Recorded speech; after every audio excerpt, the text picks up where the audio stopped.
심이요. 네, 아멘.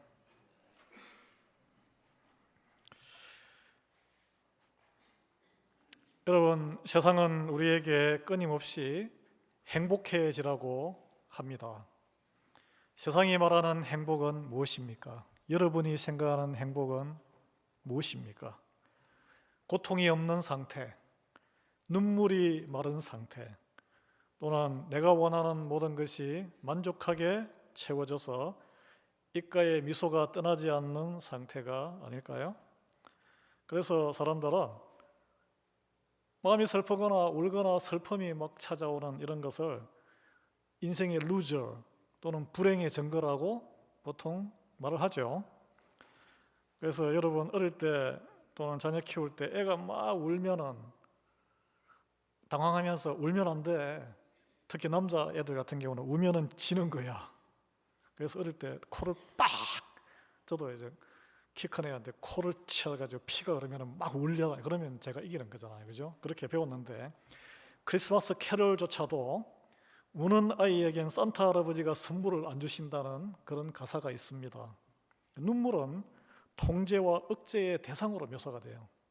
우리가 그래서 보통 우리 6.25건에서 자란 우리 남자들은 어른이 되면 더 해요.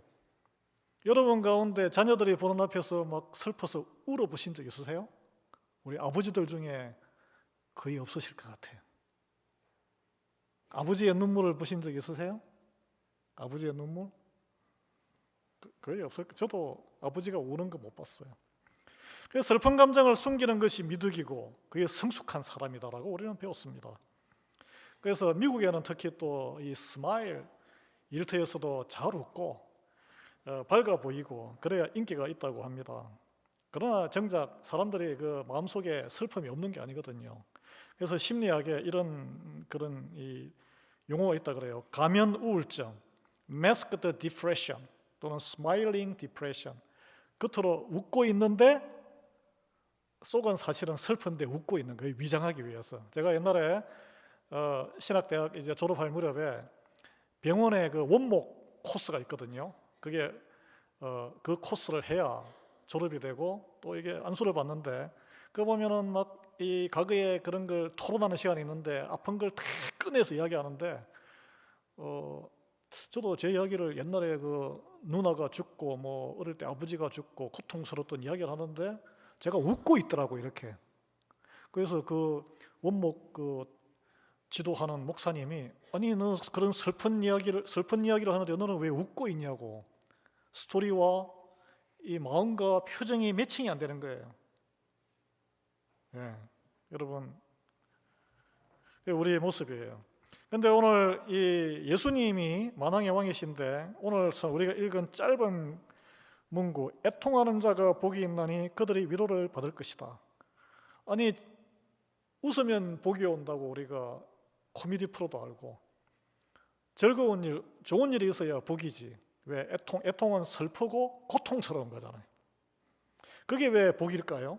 이제 오늘 같이 나누고 싶은 하나님의 팔복 중에 두 번째 이야기입니다. 이게 우리가 세상 가치관을 뿌리채 흔드는 역설이다라는 것을 먼저 지적하고 넘어가고 싶습니다. 어떻게 슬프고 고통이 하나님 나라의 복이 될 수 있겠습니까? 눈물 젖은 얼굴이 어떻게 축복의 통로가 될 수 있겠어요? 그 전체 성경 전체를 관통하는 이 애통, 이사야서 61장에 나오는데 시온에서 슬퍼하는 자가 위로를 받을 것이고 화관을 받을 것이다. 하나님의 꽃다발을 받을 그런 표현이 있어요. 시온은 오늘날로 치면은 교회입니다. 교회. 예, 주님 품 안에서. 그래서 하나님 나라의 시민된 우리가 누려야 할 복, 기쁨, 뭐 항상 기뻐하라. 기쁨도 있지만 그까지 가기까지는 거룩한 슬픔이 있어야 한다는 거예요. 그것이 과연 무엇이냐? 같이 한번 살펴보고자 합니다. 여러분 오늘 나오는 이 애통이라는 단어가 굉장히 무거운 단어입니다. 사실은 헬라 원어로는 뭐 여러분 외울 필요는 없지만 펜테오라는 단어인데 성경에서 사용된 많은 슬픔, 눈물, 예수님도 우셨고 그 슬픔 단어 중에 가장 강렬한 단어예요.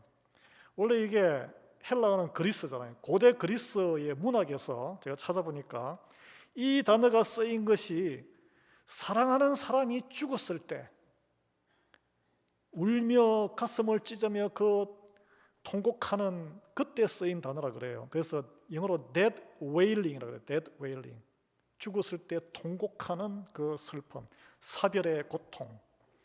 그냥 마음이 울적하거나 그런 게 아니라 창자가 끊어질 듯한 아픔, 겉으로는 비명을 지르고 옷을 찢고 통곡하는 수준의 비통함. 여러분 뉴스를 통해서 보셨을 거예요. 그 천안함 피격이라든지 뭐 젊은 아들이 불의의 사고로 죽으면 그 엄마가 장례식장에 와서 눈물을 비명을 지르며 주저앉아서 우는 그 모습 상상해 보십시오. 아이고 아이고 하면서 창자가 끊어지는 단장, 자식을 잃었을 때 엄마가 느끼는 그런 고통을 말합니다. 저는 이걸 한번 제 인생에 한번 적용해 봤는데, 제가 저보다 앞서 이제 어머니는 90 넘어서 돌아가셨고 아버지가 10살 때 돌아가셨거든요. 뭐 천지분간하지 못할 때 돌아가시고, 그 다음에 누나가 제가 중학교 때 교통사고로 20대 아가씨 때 죽고, 또 큰 누나는 또 질병을 앓다가 35살 나이에 제가 고등학교 3학년 때 돌아가셨는데, 그 가장 가까운 가족이잖아요. 불의의 사고와 질병으로 죽는 걸 보면서 아버지는 이제 위암으로 돌아가셨는데, 가장 이런 고통을 느낀 게 10살 때 아버지가 돌아가셨을 때, 딱 그 환갑되기 직전에 돌아가셨는데 하늘이 노랗더라고 그냥. 그래서 나중에 이제 공부하면서 배운 게, 그게 아버지를 잃은 그 아들의 고통은 천붕지통, 하늘이 무너지는 고통이다라는 그런 단어가 있더라고요. 예. 그래서 단순히 아버지가 없다는 데 대한 아버지에 대한 그리움, 뭐 아버지와 좋은 기억은 별로 없어요. 무섭고 뭐 옛날 아버지들은 그렇잖아요. 예? 두렵기만 하고 부르르 떨고 무서워서. 근데 그 어린 나이에도 아버지가 없으면은, 어머니는 이제 우리 형님 누나들 줄줄이 다 장가 시집도 안 갔는데 어떻게 살지? 어린 나이에도 그런 걱정을 한 것 같아요. 그래서 아이지만 이게 뭡니까? 슬픔이지만 제가 이걸 이야기하는 건 지극히 내 중심적인 슬픔이란 거예요. 그 고통도 영혼을 흔들기에 충분했는데, 여러분 여기 말하는 애통은 그 사별의 고통이지만 좀 다른 종류의 애통입니다. 성경에서 말하는 애통은, 제가 아까 말씀드렸듯이 여러분 뉴스에서 접하겠지만 요즘 미국에서 초상집에 장례 예배는 그러지 않습니다.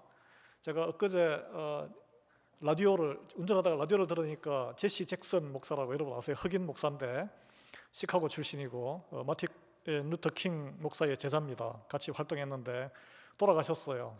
정치도 하고 했는데 장례식을 하는데 음악이 나오는데 오 해피 데이 그 노래가 나오더라고요. 오 행복한 날, 오 해피 데이. 너무너무 이게 막 흑인들 춤추면서 이렇게 하는 거 있잖아요. 그래서 제가 찾아봤습니다. 그 유명한 그 복음성가인데 가사가 오 해피 데이, 내가 예수님에게 구원받은 날, 해피 데이, 예수님으로 인해서 나는 이 땅에서 싸우고 기도하는 걸 배웠네. 오 해피 데이, 나는 예수님으로 인해서 천국에 들어가게 되었네. 오 해피 데이. 죽은 날이 가장 행복한 날이라는 거예요. 예수님으로 인해서 행복하다는 거예요. 장례식이 축제 파티가 됐어요. 그게 우리 성도들의 이 땅이 끝나는 날 우리 사실 춤을 춰야 돼요. 천국 입성 축하. 그러나 이제 인간적으로 헤어짐이 있기 때문에 통증이 있죠. 이게 이제 성경에서는 이 애통이 어떻게 쓰여졌느냐? 구약 성경을 헬라어로 번역한 게 70인이 모여서 이렇게 번역했는데, 그게 이제 창세기 37장에 보면 야곱이 통곡을 하는 장면이 나옵니다. 자기가 가장 사랑했던 아들 요셉이 다른 아들들이 이 채색 옷을 동물의 피를 묻혀 가져왔는데 짐승이 물려 죽었습니다. 그러니까 자기 사랑하는 부인도 라헬도 죽었는데 사랑하는 아들까지 잃어버렸으니 그때 옷을 찢으며 슬퍼했다, 애통했다, 그렇게 나와요. 그 다음에 이사야서에 보면은 이스라엘 민족이, 이사야는 이렇게 나라가 추락하는 그때 선지자인데 국가가 큰 위기에 이제 나라가 망할 그게 보이는 거죠. 선지자는 그때 부르짖으며 애통했다고 돼 있어요. 한국에도 아마 지금 이란에도 그리스도인들이 있거든요. 지난 40몇 년 동안 이렇게 애통하며 기도한 사람이 있을 거예요, 여러분. 그리고 요엘서에 보면은 자기의 죄를 깨닫고 하나님 앞에 마음을 찢으며, 옷을 찢지 말고 마음을 찢어. 여러분 아시는 표현이죠? 마음을 찢으며 애통. 그건 뭡니까? 회개한다는 거예요. 그래서 이 애통은 내 영혼이 가장 깊은 곳에서 무너져 내릴 때에 느끼는 아픔이란 거예요. 예, 영적인 파산 상태. 내가 영적으로 파산했구나. 그럴 때 내뱉는 영혼의 비명소리다라고 어떤 분은 표현하는데, 여러분 우리가 이제 팔복을 지난주에 심령이 가난한 자부터 시작했잖아요. 이게 순서가 있습니다. 8개가. 순서가 그냥 아무렇게나 예수님이 나열한 게 아니에요. 정교한 인과관계가 있습니다. 이것이 되니까 그 다음이 연결되는 거예요. 우리가 지난주에 봤던 것은 심령이 가난한 거 아니겠습니까? 이것은 내가 지적으로 또 영적으로 깨닫는 거예요. 깨닫는 상태. 내가 하나님 앞에 아무것도 내놓을 것이 없는 파산한 사람이구나. 그걸 깨닫는 것이 가난한 상태란 거예요. 여러분 이 깨달음이 언제 올까요? 여러분 배우자에게 지적질을 많이 당하시죠? 특히 교회 다니는 우리 같이 교회 다니면 말씀을 빌려가지고 이렇게 딱딱 옳은 이야기를 해주실 텐데, 또는 교우들, 아주 용기 있는 교우들은 또 이렇게 딱 지적질을 합니다. 그러면 여러분 그때 딱 깨닫고 회개하십니까? 마음이 더 강팍해지죠. 반발하죠. 자기는 뭐라고, 자기도 제대로 못하면서. 그러나 여러분이 원하지 않는 고난 어떤 게 있을까요? 뭐 재정적으로 문제가 있다든지, 건강이 확 무너진다든지, 자식이 내 뜻대로 안 된다든지 하면은 팍 기가 죽어요. 환경이 나를 겸손하게 만들어요. 의지할 데 없으면 우리 성도들은 말씀을 찾습니다. 그 말씀은 이제 그때 성령님이 탁 인도하시면은 내 모습이 보이는 거죠. 그때 마음이 밑바닥처럼 가난해지고 슬퍼지고 아파오는 거예요. 가난한 상태가 되는 겁니다. 그 다음에 이제 나오는 다음 단계가 애통인데, 이 심령이 가난한 거는 깨닫는 거예요. 깨닫는 거.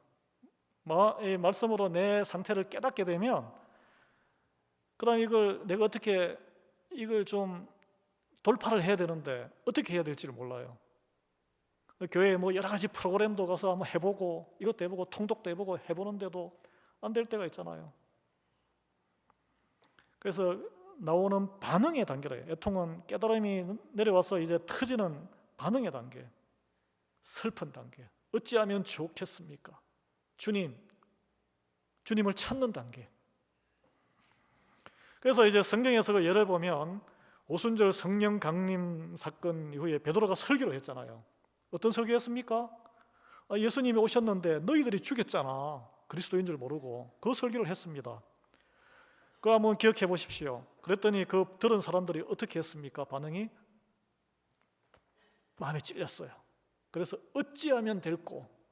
그럼 우리 이 상태를, 내 마음이 찔리는데 이거 어찌할까요? 그래서 세례를 받은 거잖아요. 회개하고. 그 베드로의 설교로 인해서 예수님을 십자가에 못 박은 그 유대인의 동족의제, 그중에 그 모인 사람들은 뭐 참여 대제사장들이 있었겠습니까? 장로들이 있었겠어요? 아니에요. 일반 유대인들이에요.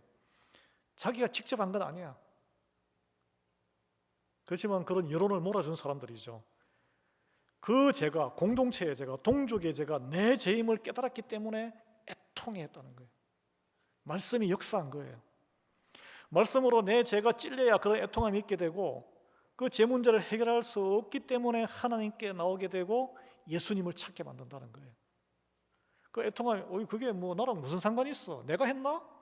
내가 뭐 빌라도인가? 내가 로마 군인인가? 내가 대제사장인가? 내가 뭐 장로들인가? 나랑 무슨 상관? 이러면은 뭐 애통함이 전혀 없는 거죠. 네.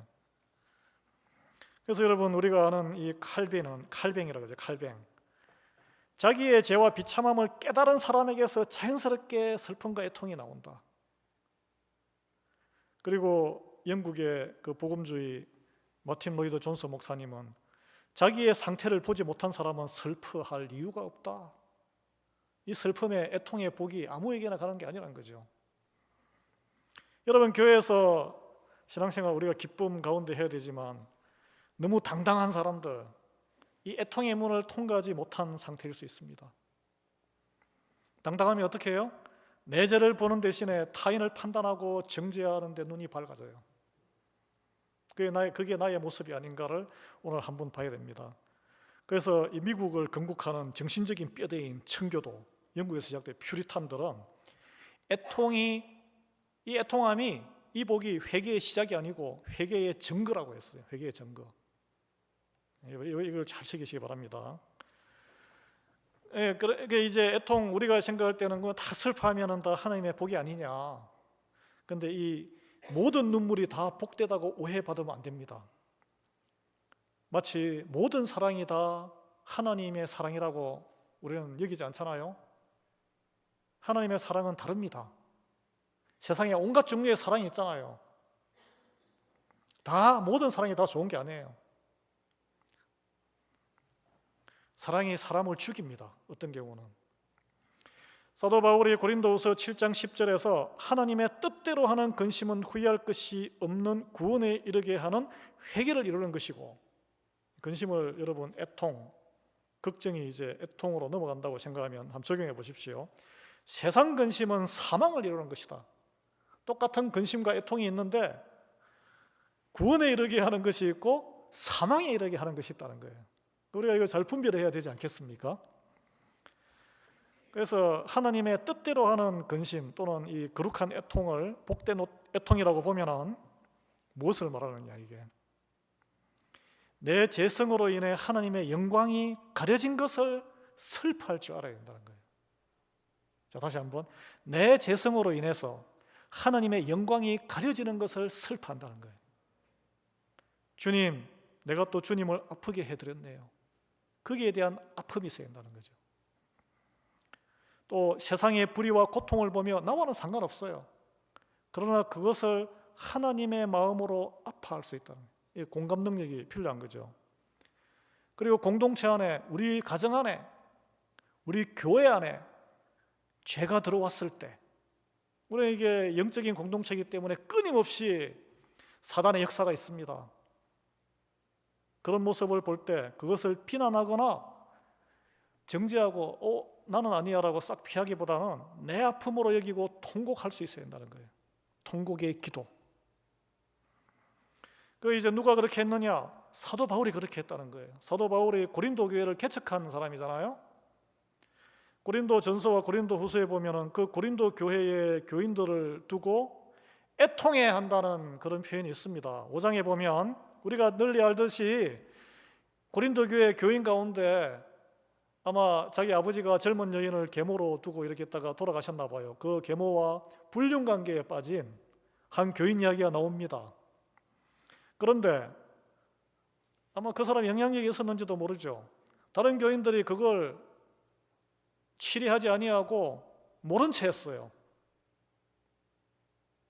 그래서 바울이 애통해, 그걸 언급하면서 애통했어요. 공동체의 죄에 대해서 너무 둔감하다. 두 번째, 고린도후서 12장에는 고린도 교회 교인들의 사이에서 나타나는 많은 죄의 현상들을 다 열거합니다. 그들 사이에 다툼, 시기, 분내는 일, 당짓는 것, 끼리끼리 뭉치는 걸 말하죠.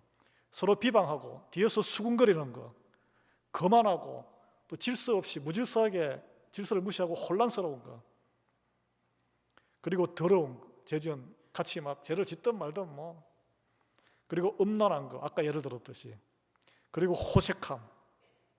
무엇 때문에 애통했냐면 이 죄 때문에 애통했지만 무엇보다 그것을 회개하지 않는 것에 애통했다라고 오늘 이 고린도서 12장에 그렇게 기록합니다. 여러분, 이게 바울이 저지른 죄입니까? 아니에요. 멀고도 먼 터키의 그 에베소에서 고린도까지 가려면은 요즘도 비행기 타고 몇 시간 걸리죠. 예. 고린도 교회 교인들 죄 때문에 왜 바울이 애통해야 합니까? 자기가 개척한 교회이기 때문에 그렇습니까? 자기하고는 아무 핏줄도 안 섞이고 같은 교회 교인도 아니고, 예? 아무 상관없어요. 회개하지 아니함 때문에 애통에 같은 하나님의 자녀인데, 애통에 말하자면 오늘 선교사님 오셨는데 우리가 후원하는 니카라과와 온두라스, 후원은 못하지만은 콩고에 또 교회가 쿠바에도 있잖아요. 그 개척한 현지 교회 교인들의 무질서, 가면은 무질서예요. 뭐 사정이 있겠죠. 미혼모부터 해가지고 뭐 중미에는 뭐 말로 표현하기 힘든 여러 가지 사정들, 복잡하고 또 각종 죄로 인해서 우리가 슬퍼하며 고통스러워하는 것이 애통이란 거예요. 그런데 우리는 그 사람들 사정을 모르잖아요. 왜 모릅니까? 소통이 없기 때문에, 단기 선교를 가지 않기 때문에. 편지라도 주고 받으면은 요즘 AI가 다 있는데 사진 딱 찍으면은 스페인어 쓴 거 쫙 한국말로 나옵니다. 돈 드나요? 카톡 다 해요. 왜? 관심이 없으니까. 아쉽죠? 이게 현실이에요, 현실. 남의 죄를 내가 아파하는 것이 애통의 복을 누리는 길이라는 것이죠. 반면에 세상적인 근심은 자기 연민의 애통에서 출발합니다. 제가 인용한 청교도 그 영성학자 토마스 왓슨이란 분은 우리 기독교인들이 빠지기 쉬운 거짓 애통을 6가지 정도로 예를 들었는데 제가 소개해 드릴게요. 이제 우리가 쉽게 빠지는 애통인데, 죄 자체를 슬퍼하거나 괴로워하는 게 아니라 죄의 결과를 슬퍼하고 어려워하는 거예요. 무슨 말이냐면 들통나고 사람들에게 손가락질을 당할까 봐, 또는 하나님께 심판받고 벌받는 것이 두려워서 내 명예가 실추될까 봐 두려워하는 거예요. 그래서 말씀을 읽고 죄의 나눔이 없어요. 이것을 뭐라 그러냐면 이분은 율법적인 슬픔이라고 이름을 짓더라고요. 이제 성경에서는 누가 이런 애통으로 멸망했느냐? 예수님을 팔아넘긴 가룟 유다다라고 설명을 하고 있습니다. 슬프고, 그분도 슬프고 애통했지만 예수님이 잡혀가는 것을 보고 회개에 이르지 못하고 자기 의로 자살했습니다. 그리고 또 애통은 일시적인 애통, 지속성이 없는 애통, 거짓 애통입니다. 설교 말씀을 듣고 마음이 찔리고 그래서 슬프고 약간 좀 걸리지만 돌아가서 삶의 현장에서는 아무 변화가 없는 애통. 그리고 겉으로만 애통해하는 모습, 이것은 종교적인 표현으로 형식적인 회개함으로 애통해하는 것이죠. 우리가 이제 매주 여기서 회개와 고백의 기도를 드리잖아요. 우리가 옛날에 제가 어릴 때 그런 모습, 요즘은 다 없어졌는데 장례식장에 가면 아주 흔하게 보는 모습입니다. 저도 뭐 그렇게 했는데 이렇게 삼배옷을 입고 지팡이도 하나 짚고 이렇게 딱 머리에 이거 그 집으로 새끼줄 딱 이렇게 해가지고 모자 쓰고 두건 쓰고, 유가족들이 조문객이 오면 어떻게 합니까? 아이고 아이고 아이고, 이 곡소리 내야 되잖아요. 근데 눈물 한 방울 안 흘려요. 물론 뭐 나중에 뒤에 가서 혼자서 우는, 요즘 영화에 그렇게 나오지만, 그리고 또 돌아서서 가서 같이 밥 먹고 술 먹고 또 화도 치고, 심령을 찢어 회개하지 않고 회개에 합당한 변화된 행실 없이 반복적으로 입으로만 회개 기도와 변화의 약속만 남발하는 것이죠. 부도수표를 남발하는 것입니다. 이게 이제 거짓 애통이라는 것이죠. 그리고 이제 이 시대에, 우리 시대에 또는 성경의 모든 시대에 일관되게 관통하는 거짓 애통이 하나 있습니다. 모든 죄를 슬퍼하는 게 아니고 특정한 죄에 대해서만 아파하고 슬퍼하고 정죄하는 거예요. 이것은 시대와 문화에 따라, 개인에 따라 큰 죄와 죄가 아닌 것을 자기 마음대로 구분해서 어떤 죄는 애통해야 하고 애통을 넘어서 막 심판하고 정죄해요. 구체적으로 예를 들지 않겠습니다. 나아가서 판단하고 정죄하면서 다른 죄들은 태연하게 받아들이는 거예요. 다 그렇게 사는데 뭐. 여러분 보십시오. 아까 여기 고린도 후서에 12장에 바울이 회개하지 않은 것 때문에 애통했던 것, 분내고 내 좋은 사람들하고만 이렇게 잘 지내는 당 짓고 뒤에서 수군거리고, 그 죄라 그러잖아요. 근데 오늘날 우리는 뭐라 그럽니까? 제가 옹호하는 거 아닙니다. 동성애하는 사람만 죽일 놈들이야. 근데 분내는 사람은 왜 죽일 놈이 아닌 거예요? 이 거짓 애통이라는 거예요. 거짓 애통.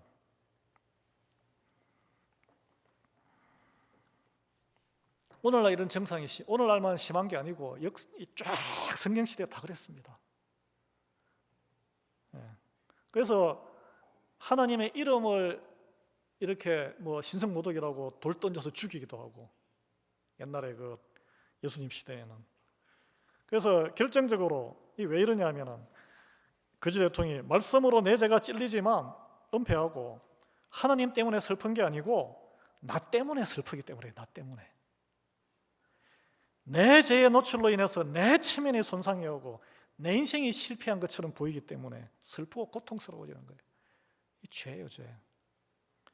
이것은 하나님 나라와 하나님의 복과는 아무 상관없는 애통이란 것이죠.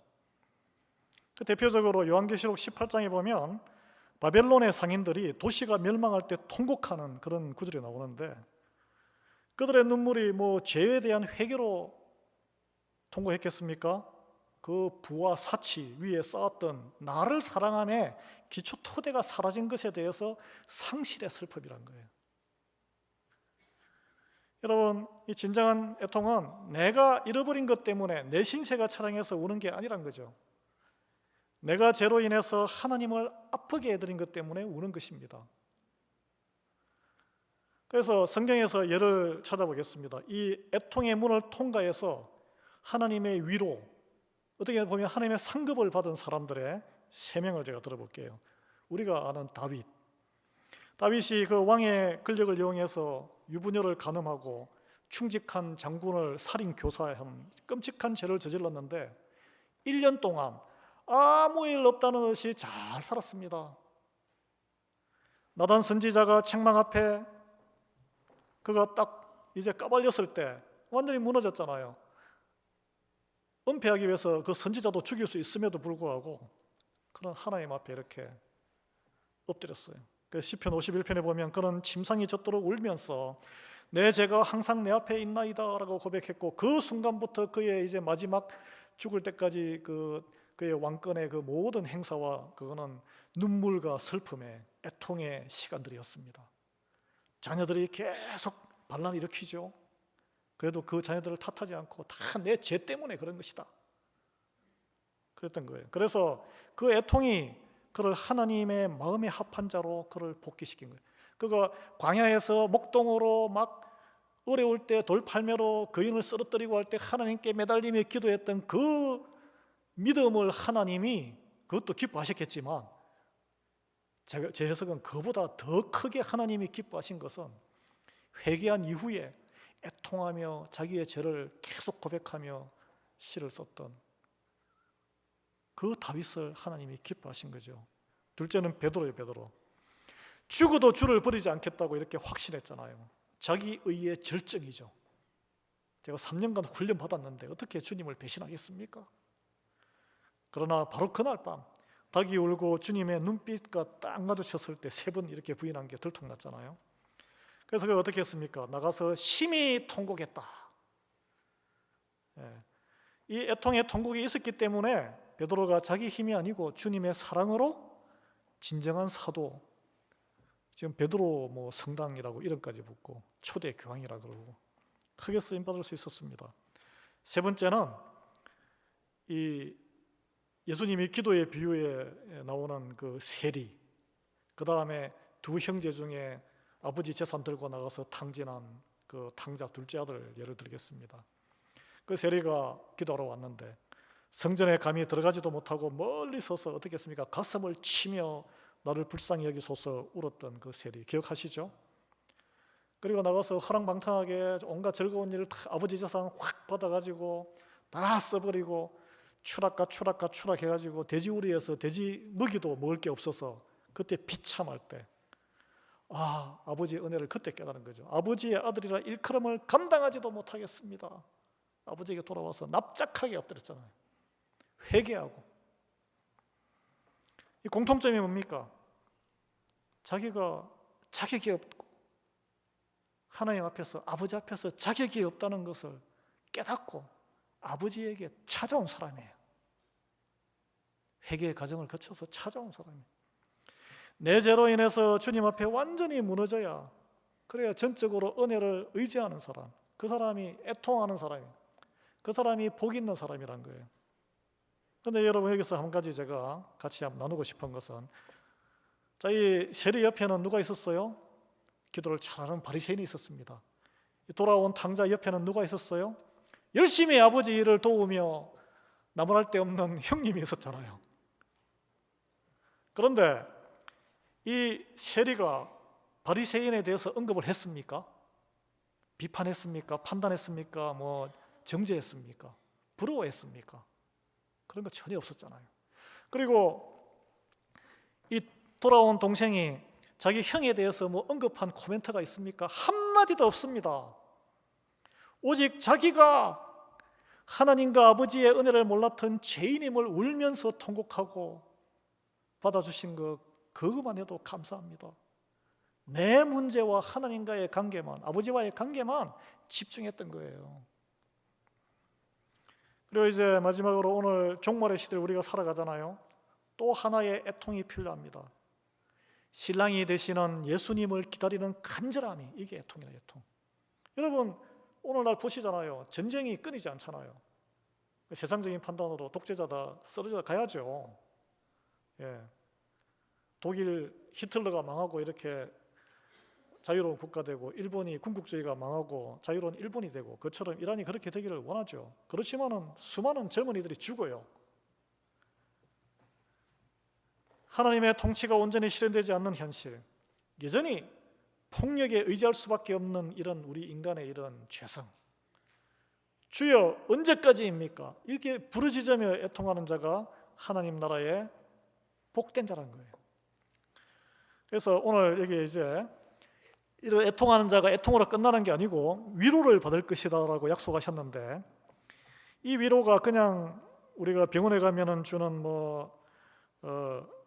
몰핀이나 어떤 진통제 이런 게 아니고 영원한 위로란 것이죠. 여기에 여러분 이사야 아까 61절 말씀을 제가 소개해 드렸는데, 여호와의 은혜의 해와 우리 하나님의 보복의 날을 선포하여 모든 슬픈 자를 위로하되 무릇 시온에서 슬퍼하는 자에게 화관을 주어 그 죄를 대신하며 기쁨의 기름으로 그 슬픔을 대신하며 찬송의 옷으로 그 근심을 대신하시고 그들의 의의 나무 곧 여호와께서 심으신 그 영광을 나타낼 자라 일컬음을 받게 하려 하심이라. 이렇게 약속의 말씀이 있습니다. 그래서 여기 위로라는 단어가 성령님을 말합니다. 여러분, 이 위로받다라는 단어의 이 뿌리가 보혜사라는 단어와 같아요. 그래서 애통하는 자에게 주시는 최고의 위로는 성령님이 우리 안에 오셔서 우리와 함께 계시는 그 자체란 것이죠. 예. 그래서 영원한 위로가 됩니다. 이 위로는 우리가 사는 지금 이 시점과 영원한 미래를 다 포함하고 있어요. 지금 이 자리에서는 죄사함의 확신을 주시는 위로가 있고, 그 다음에 요한계시록 21장 4절의 약속처럼 모든 눈물을 그 눈에서 닦아주실 영원한 위로가 기다리고 있다는 것이죠. 그래서 우리 시편 56편 8절에 보면 이 애통으로 죄로 인해서 흘리는 눈물을 흘리는 자, 눈물 한 방울 한 방울 병에 담아서 카운트하신다 그랬어요. 그 다음에 하나님의 나라의 책에다가 다 적으신다 그러셨어요. 믿습니까 여러분? 믿으시기 바랍니다. 하나님 앞에서 나와 세상의 죄로 인해 회개하고 정직하게 흘리는 눈물 결코 헛되지 않을 것입니다. 하나님의 위로라는 열매를 맺게 하실 거예요. 여러분, 우리가 오늘날 기독교가 능력을 잃어버린 이유가 무엇일까요? 우리 미국 사회는 안 그런데 한국은 25% 미만으로 신뢰도가 떨어졌다 그래요. 그것은 더 이상 우리가 나의 죄와 특히 세상의 죄에 대해서 울지 않기 때문에, 내 죄를 보고도 울지 않고 이웃의 아픔을 보고도 눈물이 메말랐으며 하나님의 영광이 가려지는 현실 앞에서도 무감각했었기 때문이에요. 저도 이제 우리 조카들과 형제들과 친구들이 불신자들이 많아서 처음에는 전도도 했다가 기도도 했다가 하는데 백약이 무효 10년 지나고 20년 지나고 하니까 막 지치더라고요. 무뎌져요. 회개했어요. 제가 이 말씀을 보면서. 매일 기도를 해야 되는데 그 영혼에 대한 슬픔이 있어야 되는데 애통함이 떨어진 거예요. 예. 그래서 애통은 결론적으로 하나님 나라의 복을 누리는 성도의 끝이 아니고 시작이란 거예요. 애통을 통과해야 온유할 수 있습니다. 자기 죄를 아는 자가 남을 정죄하지 않기 때문에 그래요. 애통을 통과한 자만이 타인을 긍휼하게 여길 수 있습니다. 자기가 얼마나 큰 은혜를 받았는지 눈물로 고백하는 자만이 남을 불쌍히 여긴다는 거예요.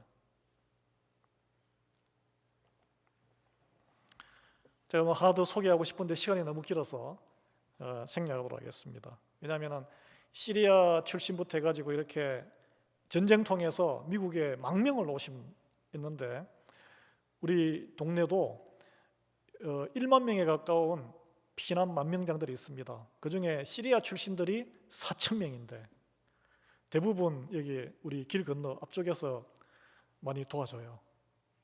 예. 그리고 시라큐스에 있는 할인교회 중에 아주 작은 교회, 우리 교회보다 조금 인원이 많은데 그게 18년 동안 우리 같은 PCUSA 같은 교회인데 그 지역에 이제 망명 온 그 피난 그 자녀들 영어도 모르고 적응도 안 되고 그걸 도와주는 그런 사역을 계속하고 있었습니다. 제가 찾아봤는데 이 지역에서 종교기관 중에 그런 정말 오갈 데 없는 사람들을 도와주는 교회가 3개고 놀랍게도 하나는 앞집이더라고요. 물론 뭐 시리아 출신들이 무슬림이 많겠죠. 예. 그래서 이제 그런 걸 보면서 우리도 처음에 정착할 때는 정말 망명자처럼 영어도 못하고 어렵고 일자리도 구하기 힘들고 그런 시절이 있었는데 우리는 어떻게 지금 이렇게 정착을 해가지고 이렇게 그 사람들의 어려움에 무심하게 되었나. 그 애통함의 복을 좀 회복해 주십시오. 그런 기도가 절로 나왔습니다. 여러분 정말 하나님의 복받은 사람이 되기를 원하십니까? 그러면 먼저 우리가 하나님 앞에 정직하게 우는 법을 배워야 할 것입니다. 나의 완악함 때문에 울고 주님의 부재 때문에 울고 나의 무뎌진 심령 때문에 울고 또 길 잃은 영혼들을 위해서 우는 우리가 되기를 바랍니다. 우리가 죄로 인해서 눈물을 흘릴 때 하나님이 우리를 안아주실 것이고 우리가 내 인생이 불쌍해서가 아니라 내 죄와 공동체의 아픔 때문에 가슴을 칠 때 하나님의 손길이 우리의 마음을 어루만지실 줄 믿습니다. 그래서 오늘 이 애통하는 자가 복이 있나니 그들이 성령의 내주함과 위로를 받을 것이요 이 역설적인 복이 우리 메마른 심령 위에 생수처럼 부어지기를 축원합니다. 그러면 당장 어떻게 할 것이냐? 이번 한 주간 주무시기 전에 5분이라도 하나님 앞에서 내 내면을 정직하게 대면하기를 한번 시도해 보십시오. 내 안에 눈물이 말라 있다면, 기도가 안 된다면 주님 저에게 통회하는 마음을 주시옵소서, 불쌍히 여겨 주시옵소서라고 기도하시기 바랍니다. 떠오르는 사람이 있을 거예요. 그러면 그 사람을 위해서 기도하는 저와 여러분 되기를 바랍니다. 기도하겠습니다. 하나님, 우리의 메마른 심령과 눈시울을 애통함으로 적셔 주시옵소서. 내 안에 죄를 보고 가슴 치는 거룩한 슬픔이 회복되게 하시옵고 세상의 아픔을 보고 함께 울 줄 아는 예수님의 긍휼한 마음을 소망하오니 허락해 주시기를 간구드립니다. 우리가 단지 아이고 내가 불쌍해 자기 연민이 아니라 내 죄로 인해서 통회함으로 무너질 때 다가오시는 성령님의 위로를 또 역사하심을 경험하게 되는 그런 모든 가정과 교회 되기를 원합니다. 우리가 흘리는 눈물이 자기 연민이 아니라 회개의 눈물이 되게 하시옵고 거룩한 기쁨으로 피어나게 은혜 베풀어 주시옵소서. 전국의 모든 눈물을 친히 닦아주시고 우리에게 기쁨의 화관을 주실 예수 그리스도의 이름으로 기도드립니다. 아멘. 찬송 338장